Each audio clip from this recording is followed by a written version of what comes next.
What up, guys? Welcome back to my YouTube channel. I'm Matt Wyatt. So, I recently went out to go see the new video game adaptation called Borderlands, and it's directed by Eli Roth. It's a video game adaptation that was based on a best-selling video game, and the story follows Lilith, played by Cate Blanchett, who goes on a mission to save a missing girl, Tiny Tina, and she meets up with a rag team of misfits, and they're gonna have to team up to save the girl who holds the key to an unimaginable power from the vault on Pandora. And I don't mean Pandora like from James Cameron's Avatar Pandora. No, it's the same name from in the world of the Borderlands from the video game. And I'm someone who has played some of the Borderlands game. I never really beat it all the way through. It's really just more of an open world first person shooter, and it's more of a social experimental game. And I'm someone who had fun with the Borderlands game. And yeah, the story is never that deep. The characters are not going to be that deep as well. I mean, it's not going to have that deep narrative story that is going to be like the Last of Us or Uncharted or God of War. It's just a bonkers, over the top, dark comedy in the video game world, and it's an open world where you're going around in the wasteland on Pandora, like looting and customizing your weapons, going off on these side quests on bounty missions on this boss fights, and you really just have fun with it, and you do play a four-player co-op online. And the latest game, Borderlands 3, was the probably arguably the best one out of all of them. And like I said before, I never really beaten the game all the way through. And when Lionsgate announced back in 2015 that they were in development and they were greenlighting the project, and they took way too long to get this movie off the ground. Writers that came and went. Eli Roth was the one to attach to direct this film, and you got a all-star cast, a big hitter. You got like Cate Blanchett, who is the leading character. You got Kevin Hart. You have Jamie Lee Curtis and Ariana Greenblatt and Jack Black playing Claptrap, the most intelligent robot from the video game version, and they're attached to this film. And it took, like I said, they took forever to get this film made. Then during the pandemic, they had to put this on hold. Then they had to go back and do some reshoots. And Eli Roth did not want it, couldn't do the reshoots because he wanted to focus on his passion project of his slasher horror film that came out last year, Thanksgiving. And they went and got Tim Miller to direct the reshoots. You know Tim Miller, the man who gave us the first Deadpool movie, and yes, he directed Terminator Dark Fate, which was the most biggest disappointing movie out there. Before going into this movie, I had no expectations because the marketing has becoming a very atrocious. The trailers have been very mediocre, and it wasn't enough to get me excited. It almost looked like it was going to be a cheap rip-off Walmart version of Guardians of the Galaxy, and I was very pessimistic about this movie, and it really was not enough to get me excited to go see it. But after the reviews have come out, and it was a lot worse than I imagined it would be. Right now, it's sitting at 10% on Rotten Tomatoes. Right about now, only 10% of the critics really gave it a positive review, and like only like three or four critics that gave it a positive word of mouth, but it was not enough to get me excited, and I was really tempted to skip this movie, really, because when the reviews started to come out, it was sitting at 0%. Then it got up to 3 or 4, and it kind of looks like it was such an embarrassment.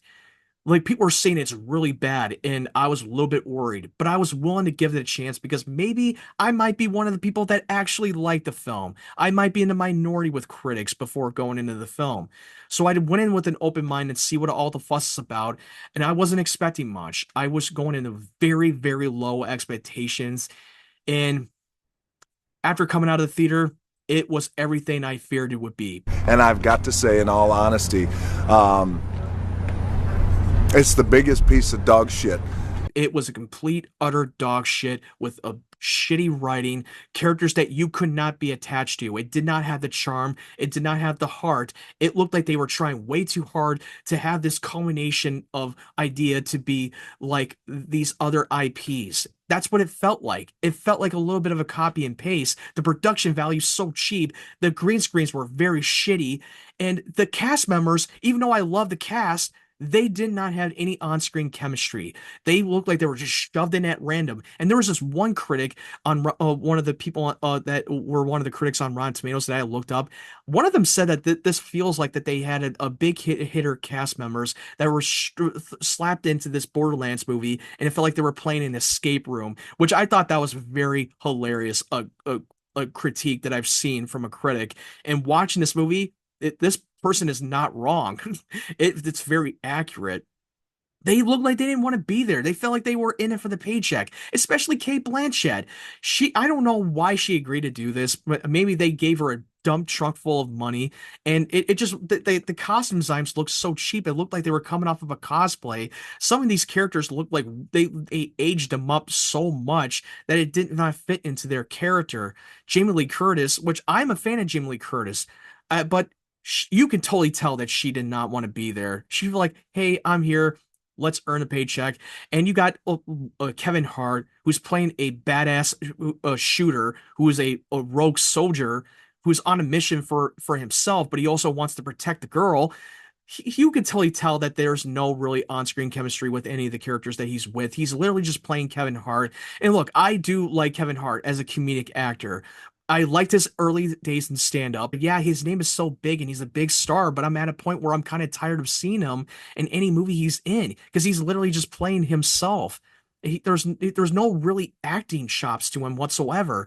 There are some exceptions that I liked him, roles that I liked him in, but I'm at a point where I'm kind of tired of seeing him in movies like this. And it looked like every one of them felt like they were in it for the paycheck. Jack Black, which I love Jack Black. He's playing an annoying a robot who is supposed to be intelligent and supposed to be a great companion that goes off on an adventure on Pandora. But he comes off very fucking annoying. He really was. Especially when we saw in the trailer, and this is in the movie, that he's shitting all bullets and every time he gets shot at by a bunch of goons, and it just did not work. The jokes were not landed. There's not really no charm. The characters didn't have any character depth. There's no real character arc.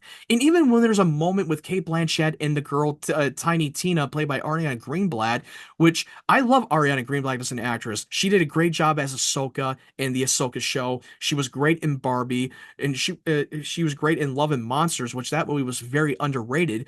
But this was not enough to save the movie, and they tried to have a little bit of a heartfelt scene between Cate Blanchett and Ariana Greenblatt, and it almost got me for the moment, but then it was cut away so quickly, and it just fell flat. I mean, you didn't really give us enough time to breathe and develop the characters and have the bond moment. And even though that the plot is so generic, but it didn't matter. What matters is we got to care about these characters to make the movie have much weight and have much of a deep impact. The action was not that exciting at all. Oh God, it was very cringy. Dialogue as well. It felt like they tried way too hard with the jokes, and it felt like I'm walking into a dollar store if they were selling merch of Star Wars, Mad Max, Suicide Squad, and even Guardians of the Galaxy rolled into one. It felt like they tried to be those things, but it completely failed. Now, look, you're probably asking, well, Dungeons and Dragons Honor Among Thieves, they pretty much ripped off Guardians of the Galaxy, so why it's so different? Well, the difference is they did a better job of telling that story, and they actually had a character arc that we can be attached to, and the world building of Dungeons and Dragons was beautiful and great. I was transported, and it had a great story. And it did it well and it did it right without being too much of a shot for a shot. And there's just a couple of rip-off from Star Wars that they completely ripped off. That the Atlas, who was a big rich corporation that are corrupted, they're basically the Empire in the Borderlands world. And the main villain was very shitty, very predictable, and mostly he kind of got sidelined through majority of the film, and you forgot all about him. He's the one who has created the Tiny Tina, who holds the key to the vault that will seek riches and power and become the power of one of the gods around across the galaxy.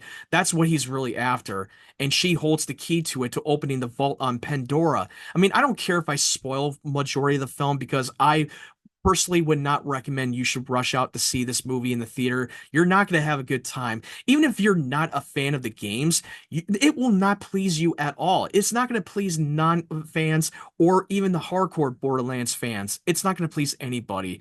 I don't know what the hell they were thinking when they were writing the script or when they were given the pitch.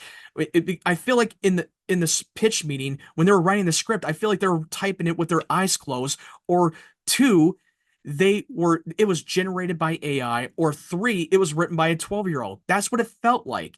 It didn't feel like a director's creative vision, and it didn't feel like an Eli Roth movie. It felt like a studio film that they happened to have hired Eli Roth. There is no passion, there is no vision, there is no aggression, there is no fucking mindset. Look, I'm not the biggest fan of Eli Roth as a filmmaker. There are a couple of exceptions that I liked from his movies.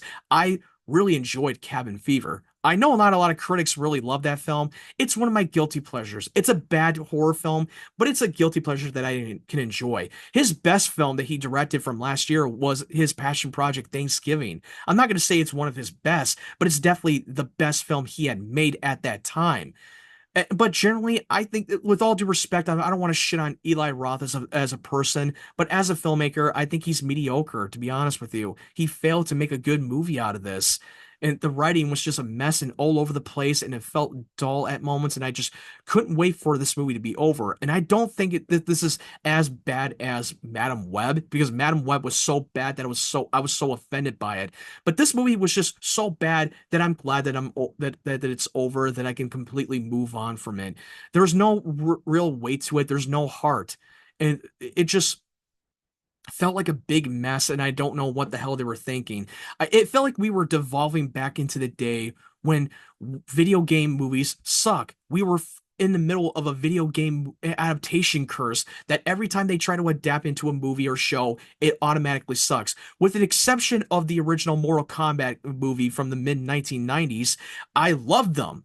But most of the majority of the movie, they sucked. But then when we were slowly getting out of it, most people did not like Detective Pikachu. I'm one of the people that really enjoyed it, and I thought it was a better film than more than most people. But then we were getting into the Sonic the Hedgehog movies of live action, and I'm one of the people that never really liked those movies, but a lot of people did, and it became very successful. Then we were getting into The Last of Us, the HBO series that was based on a video game that was by Naughty Dog, and it was by Neil Druckmann, and I loved the adaptation of The Last of Us. That was arguably one of the best adaptations out there that got a lot of Emmy nomination. And then you got the Amazon Prime series Fallout that came out recently on Prime Video, which in my opinion, it's the best video game adaptation they have ever done. And it never retells the same story, but it's in the same universe in the Fallout world. And it really stayed consistent into the lore, but telling original story and original characters. Borderlands failed to tell a good story. I'm not expecting this movie to be an Academy Award level movie. I'm not expecting it to be like Schindler's List. I'm just expecting it to be a good, fun, and adventure. And also, we gotta love these characters of the band of misfits. And the cast was bad casting. Even though the actors were great, but they were bad in this movie, and it did not mesh well together, and the chemistry was so poorly handled. The movie itself felt very lifeless. And the finale was so anticlimactic. And at the end of the movie, it felt like an afterthought. It tried so hard to like take some of the existing IPs, and they thought it was a good idea to just make this into a movie out of it, and it did not deliver. Overall, this is definitely in my top three worst movies of the year so far. I would recommend you should save your money and not rush yourself out to see this movie. You're not going to have a good time. But if you are curious to check it out and going with an open mind, great. But for me, I would not recommend it. I think that you should save your money. I wouldn't even recommend renting this movie at all. And I don't think that it's going to be available on streaming. I think it would just be available on VOD because this is distributed by Lionsgate, and they only put out these movies on Stars. If you're a Star subscriber, that's the only time you're able to get access to those movies, when they drop on digital. So I say skip it. If you want to have if you're one of the people that have not seen these latest movies recently in theaters, my recommendation that I think you should go see, that you're going to have a great time in the theater, you definitely should go rush out to see Deadpool and Wolverine. You should definitely go see Inside Out 2 and the movie Twisters. Those movies are so good, and you should go see those movies instead. For those of you out there who have not watched these latest movies yet that I recommend on the list, skip Borderlands completely. It's trash. It's nothing going to be any interesting that's going to blow your mind. And I'm not going to be surprised that this movie's flop, because it's not tracking well on opening weekend. It's going to flop big time, and studio needs to understand why we go to see these movies in theaters. We don't go there just for the spectacle. It's not about spectacle over characters. It's characters, and let the spectacle be earned and not the other way around. And they spend this movie like less than 200 million, and I was like, wow, they put that much effort into it, and that's the best you can do. I never really believed that we were in the world of that of the whole wasteland of Pandora in the Borderlands world. The environment's so cheap, it was so shitty. And also, they name dropped a stormtrooper in the beginning of the film when Kevin Hart goes off and tries to rescue the girl. And it almost felt like a cheap knockoff ripoff from the original Star Wars film from A New Hope. Kind of like the Luke Skywalker scene where it was in the on the Death Star and he tries to rescue the princess. It literally felt like a shot for a shot. And then he name drops Stormtrooper out of nowhere. And there's one, I don't give a fuck if I spoil this one scene. There's one scene in the bar where there's a Axe fucking body spray, a product placement that was just right there in your face, and they didn't even try to hide it. I don't know if that was intentional. I don't know if that was on purpose. I don't know if it was done by accident. Could that be one of those times where you remember the final season of Game of Thrones when there's when they're sitting on the table and there's a product placement that was slapped on there, Starbucks coffee cup. And that was not on purpose. That was by accident. And they had to tweak that in post during its run when that episode came out at the time. That might be one of those situations, but I'm surprised I even spotted that. Like, oh my God, I cannot believe that was even there, and it felt so misplaced. Now, overall, I'm going to give the verdict for this movie. My rating will be 2 out of 10 rating. That's how bad this movie really is, and I will never watch this movie again. It's a 2-hour film that I will never get back. Thank you guys for watching my video, and let me know what you think about Borderlands. For those of you out there that really seen the film, do you agree with me and thought it was one of the worst films that came out this year, and it was one of the worst video game adaptations? Or you're on the opposite side and thought, you know what? I actually got a kick out of it. I thought it was a fun movie. I mean, I don't know. I can't imagine any of you guys out there that really like the film, for those of you who have already seen it. But hey, it's all subjective. Everybody's entitled to their own opinion. Every movie hits us differently, and I would like to know your take on it. Jump down in the comment section below and leave me your thoughts. And if you like this video, make sure you hit that thumbs up button and subscribe to my channel for more of my videos and turn on the bell notification so you know when my upcoming videos will drop. You can go check out my latest review of the Deadpool and Wolverine and the M. Night movie called Trap, and my goal is to reach 500 subscribers. Thank you guys so much for watching my video. I hope you guys have a great day, great evening, wherever you're from, and stay tuned for more.